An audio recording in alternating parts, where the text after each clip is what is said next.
Welcome back to the Rooted podcast. Today I am here with a guest, My name's Claire. and today we're going to be talking about the next two Beatitudes. The other day we talked about the first two, blessed are the poor in spirit and blessed are those who mourn. And today we're going to be talking about the meek and those who hunger and thirst for righteousness. So, Claire, what do you think of the Beatitudes?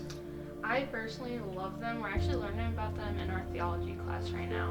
And yesterday we had to write people who follow the Beatitudes, and I thought that was a great way to really actually think about it and know that you're surrounding yourself with these people, and if they aren't following the Beatitudes, either you need to try to help them to find these things because they're really important in your daily life.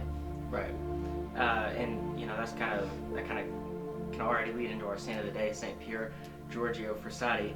He lived the Beatitudes in his daily life, and with the people he surrounded himself with, he lived those Beatitudes, and he's a great example of obviously a teenager or a college student who lives his life through God and through his faith. And so, what are your thoughts on Saint Pierre? I actually learned about him in grade school, and I always thought it was fantastic that someone that young really tried to turn their life and be someone that could show the Beatitudes to someone older or younger and not be afraid of what might happen, that he could really just live his daily life. Yeah, and in my opinion, I think that kind of shows how whether or not it's difficult for someone to live the Beatitudes in their daily life, he shows as an example that it's possible. And obviously living in faith isn't easy. Obviously Jesus says you must take up your cross and follow me. And so Saint Pierre really took up his cross and followed Jesus using the Beatitudes, and he lived them, and so that's a great thing. And then, so kind of leading into the third beatitude. I talked about the first two in the last episode, but the third beatitude is blessed are the meek, for they shall inherit the earth. And what do you think it means to be meek and humble? I feel for me, that's something where you have to know that not everything is yours. You're not here for you, you're here for God. And if you're just living your life for yourself or for your friend or your parents or something, then you need to really take a step back and feel God put you on this earth for a reason. So you need to take that in and really just know that that you're doing it for Him. And, that's where you gotta be humble as well. Right. And that kind of, in the last episode I talked about St. Augustine of Hippo, and he obviously lived his life for himself, and once he realized that was not what he was supposed to do, and he realized that he was poor in spirit in that moment, and realizing that we need God and that he needs God and he can't do anything without God. And so he had that God-shaped hole in his heart, and once he found that, he started a monastery, and he lived those Beatitudes, and he was obviously meek, and he was very poor in spirit because his past led him to be who he was, and how he lived his life for himself, and then realizing that wasn't enough, and realizing that none of these worldly pleasures would ever fulfill that God-shaped hole. And so when he realized that he needed God, and obviously we all need God, that really turned his life around. And I think that can be the same for our daily life. Obviously, there have been times where I've lived my life for what I want to do, not what God wants, and try to make my plan, which obviously is stupid. Yeah. And God's plan is obviously the better plan. Yeah. In every case. Yeah. And so, kind of looking to obviously St. Augustine and St. Pierre, they're great examples of the Beatitudes, because obviously they're, I guess not for St. Augustine, but St. Pierre was a young person, and he lived his life for the Beatitudes, and he lived his life for Christ. And St. Augustine in my opinion, is a little bit more relatable in terms of our sinfulness, because he really turned his life around once he realized how sinful he was, and realizing that he needed God, and we can't do it without God, kind of like how I said before. Yeah. And he really turned his life around after he realized that, and so that kind of leads us into the next one. And St. Pierre also fulfills this beatitude. The fourth beatitude: "Blessed are those who hunger and thirst for righteousness, for they shall be fulfilled." Like, what do you think of that beatitude? How can we, live that beatitude or understand that beatitude, especially in our modern day and age where that is sometimes difficult? I feel like this beatitude is definitely like a hard one for us as like high schoolers, teenagers, even college students, because it's like, what I think of it as is when you're like hungry and thirsting for righteousness, I feel like you're trying to get something from like all of this material stuff and like earthly goods, but really we need to like turn and go to God, and we need God in our lives. Right. And obviously, the reason I kind of chose Saint Pierre was because he fulfilled many of the Beatitudes, and he obviously hungered and thirsted for righteousness. Thirsted is worthless, but and he was fulfilled, and he lived his life. Obviously, he died at a very young age. I think he was like 24 or something. It's gonna get picked up. I know these aren't meant to pick up, the things around them, but they were also. I also ordered them open box because they were like $10 cheaper. So Hey, but they worked. Whatever works. We're just gonna ignore that then, I guess.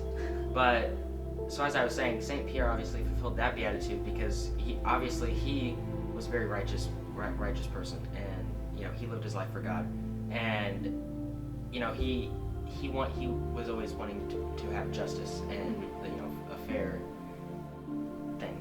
I don't know, but like what you kind of like how you said, that's a harder one to live in our daily lives, and so that's why I definitely think we can look to the saints, and we can look to Saint Pierre and Saint Augustine, because obviously they both struggled in some way, shape, or form, and we have our struggles, and kind of going back to being poor in spirit and knowing that we need God is crucial to understanding the other Beatitudes, and that's kind of why, in my opinion, I think there's a reason for that one being first, because if you're not poor in spirit, then how are you any of the other things? Yeah. I agree. And so, kind of going back to being like meek and humble, is, living your life in a way where you're not, boasting about your faith, and like, just going up to people and being like, oh, I'm better than you because I am, more Christian or Catholic than you are. And it's something that kind of always like boggles my mind a little bit, is that how do we live our daily life, and how do we like live faithfully, but not live faithfully and publicly, but not too publicly to where it's boastful and people think badly of you.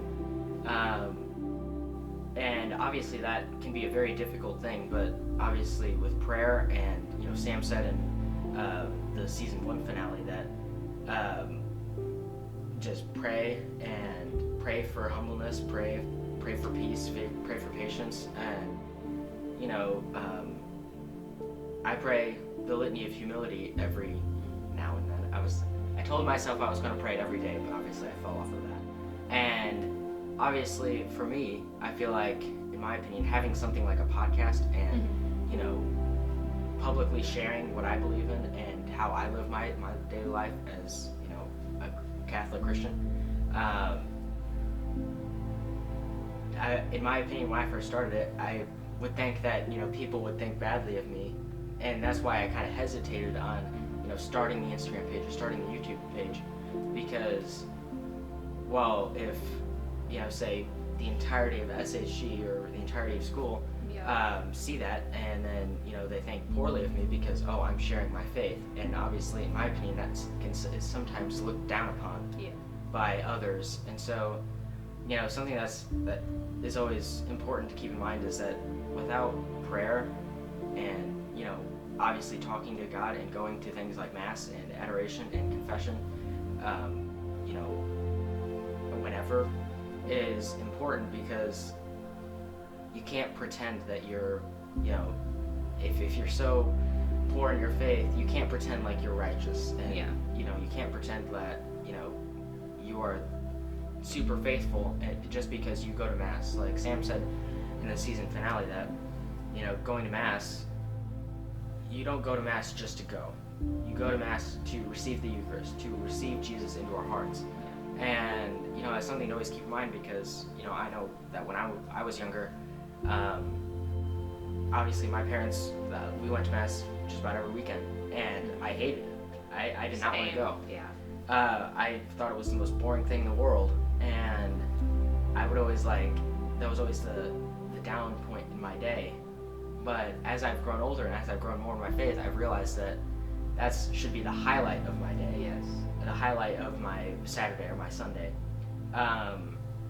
Because, well, one, it's the easiest way to find God in our daily life, because there is a Mass going on everywhere, anywhere in the world, at every time of the day.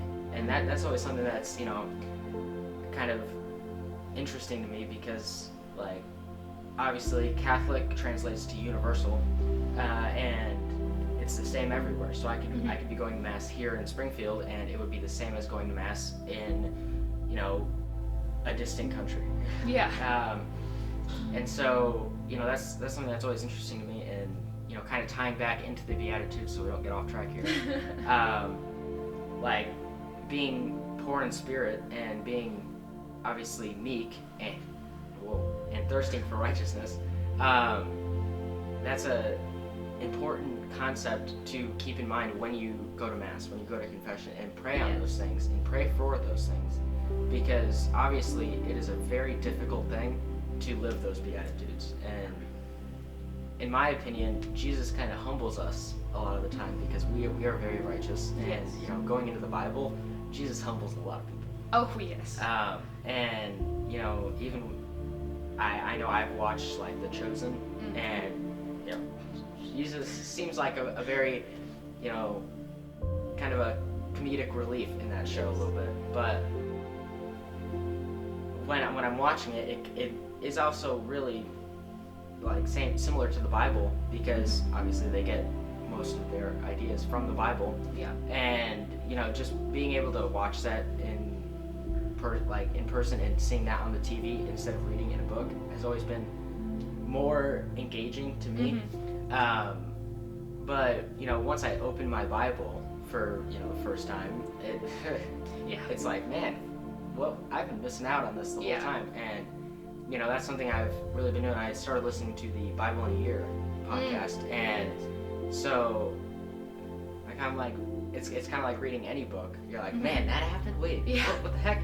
And so that's always interesting to me, and being able to watch the Sermon on the Mount, whether or not it's actually biblically accurate, is a very interesting way to me, because it's more engaging in the way that the tone and the voice of obviously what it sounds like, instead of reading it and misinterpreting it, because I feel like that happens in the Bible a lot, is that we misinterpret it, and then it turns into this whole debate where I'm right, you're wrong, and obviously that's not correct.